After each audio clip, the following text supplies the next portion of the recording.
Continue that discussion now following that viral video of Mampintsha beating Babes Wodumo. We're highlighting the plight of abused women everywhere. How do they go about reporting the abuse, and what happens next? What happens after they do? So we're joined by Sidwell, Sehoana from Agisanang Domestic Abuse Prevention and Training, or ADAPT. He's here with us this morning. Sidwell, good morning. Just a very quick one. You were listening to what Minister Bathabile Dlamini had to say. Your response, do you agree with much of what she said? Yeah, well, there are a couple of few things that one should be concerned about.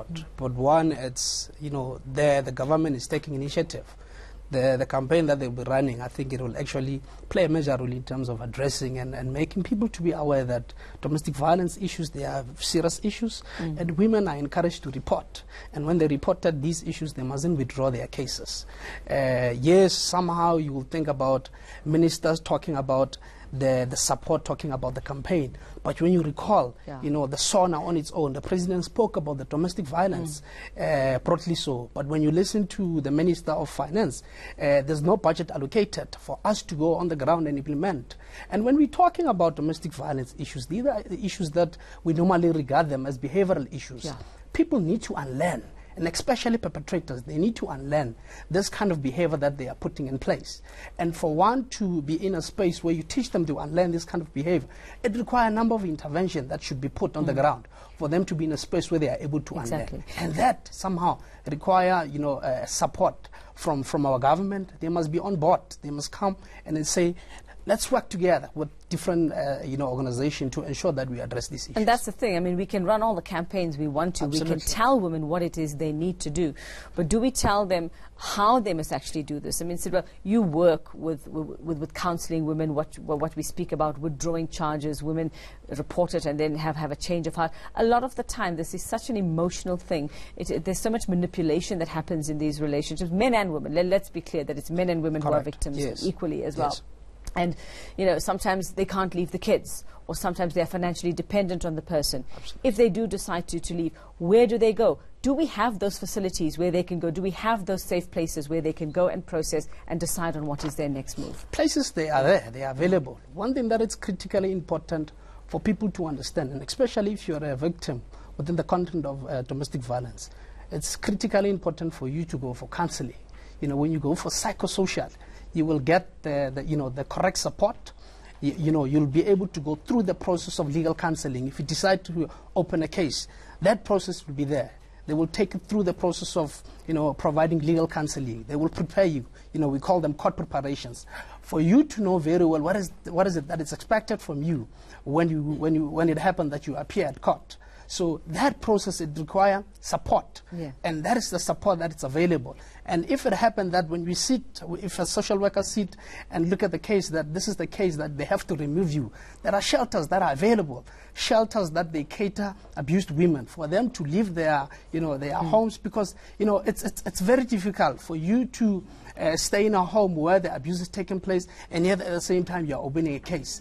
We are able to remove you from your home for you to be in a space where you are able to, have a space where you are able to think, and psychosocial is taking place. And not only that, there are processes where we even look at the issue of, you have kids, how do you remove your kids?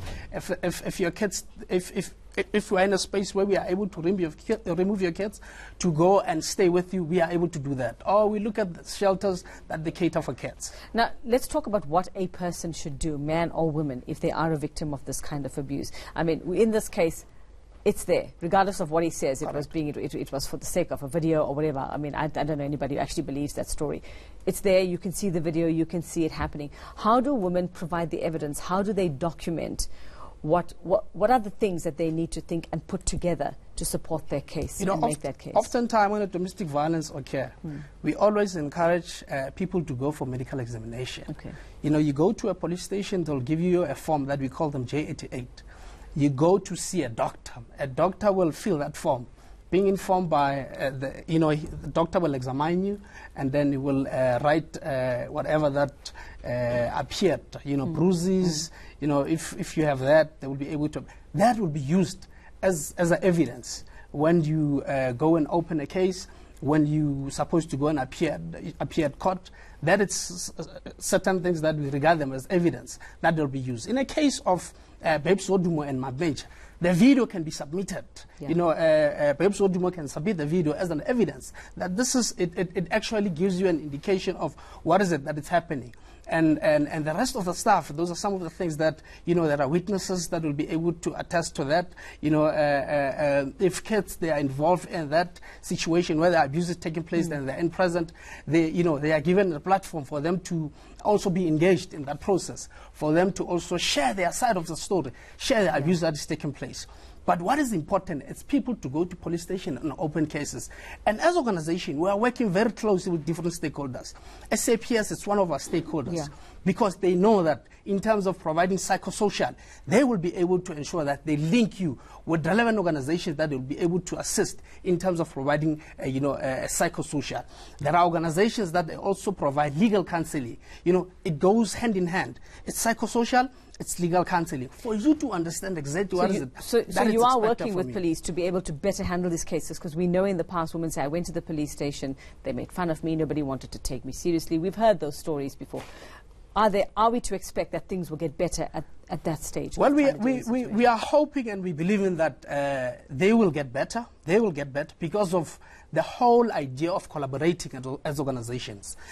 We strongly believe that, you know, if you want to effectively ensure that we serve our members of our community effectively, so we need to collaborate with different organizations. We need to collaborate with government, you know, the likes of SAPS. You know, we can speak about magistrate court. Yeah. One of the things that we do at ADAPT is that when the case is opened, we will ensure that we support that particular case from the start to end. Okay, so we go to court if it requires us to picket. We do that. If it requires us to have a relationship and, you know, update, you know, members of a community about that particular case, we do that. Okay, but so being in mind and taking the sensitivity of the particular case. Okay, so they can find you ADAPT if they need further information. Thank you very much for that. That's Sidwell Sehoana from Agisanang Domestic Abuse Prevention and Training, or ADAPT as they're known. And a quick reminder, Babes Wodumo is expected to brief the media at around 10 o'clock.